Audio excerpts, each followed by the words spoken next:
I was chatting with a friend the other day. The topic came up about debanking and the cashless society. And you hear now these days of elderly people who are in a bit of a fix because their insurance company, the company they've been dealing with for 50 years, is suddenly no longer accepting cash.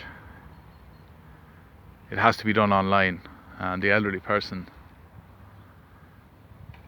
has to either get a young person to start doing online banking for them, or they have to switch to some other insurance company, if it's possible, that will accept cash. You hear of going into bars now and they don't accept cash.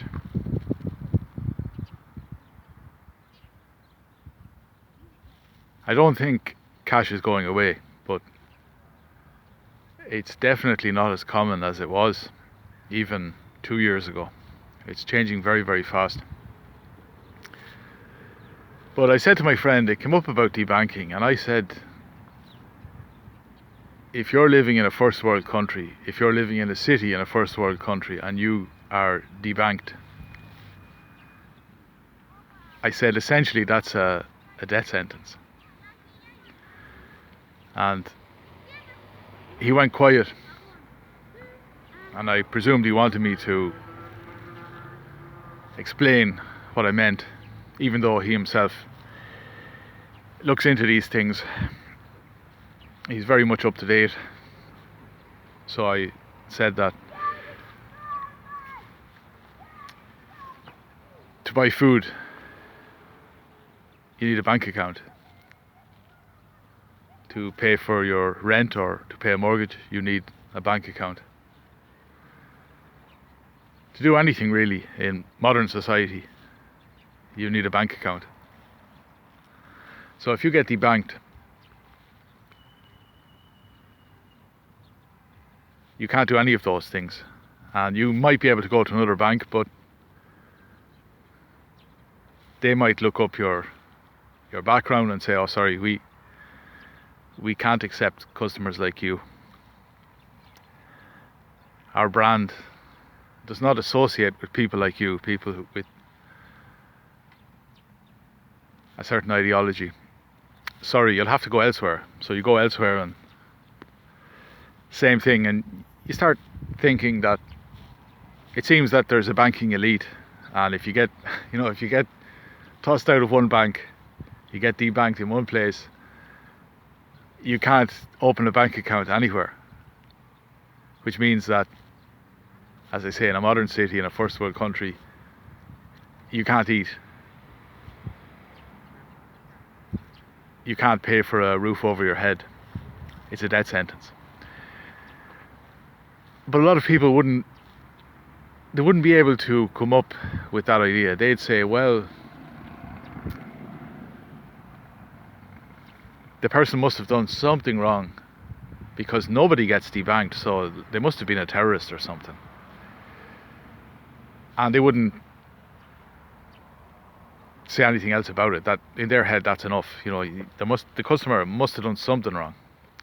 Sure, all these banks not wanting anything to do with this customer, customer just must be a danger to society.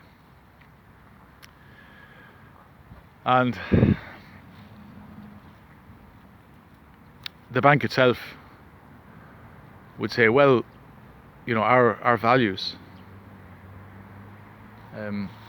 they don't marry up with the customer's values, and we don't want to associate with this guy, and we have the right not to associate. We have a right to decide which customers we want and which customers we don't want. And other banks would say, they might not reject the customer outright trying to open a bank account. They might say, it's going to take time, it's a long process for you to open a bank account here. We have to cross our T's and dot our I's. We'll get back to you when we get the green light. but the customer will never get the green light.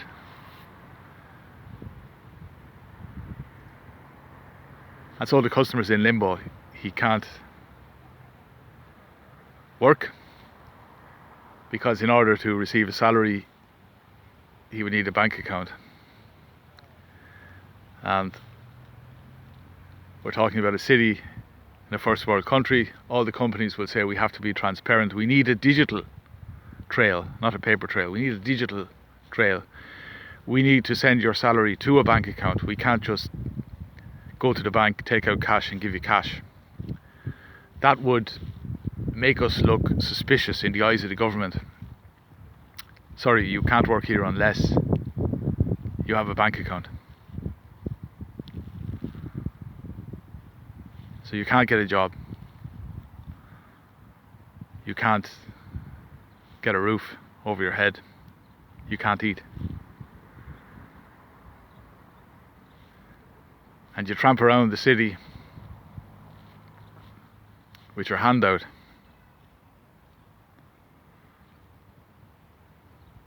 And to the untrained eye,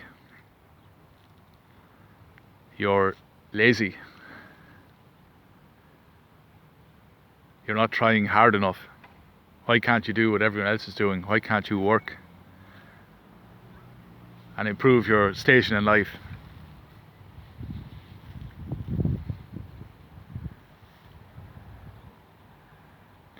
I don't think people 100, 150 years ago could have foreseen such a situation. I know it's mentioned in the Bible, the mark of the beast and all that, but I don't think people could have foreseen this type of scenario playing out, and how more or less a public execution, because you're being sent out into the world to starve, to die, a slow and agonizing death, but it is an execution. And yet, so good is the marketing now, the corporate marketing, that no institution would put its hand up and say we're responsible. They would all say we haven't done anything wrong, we're just following company policy here. You know, our institution has to be morally good, and that means having morally good customers. Now, it's nothing to do with us that this guy has died in the gutter. Anyway, something to think about.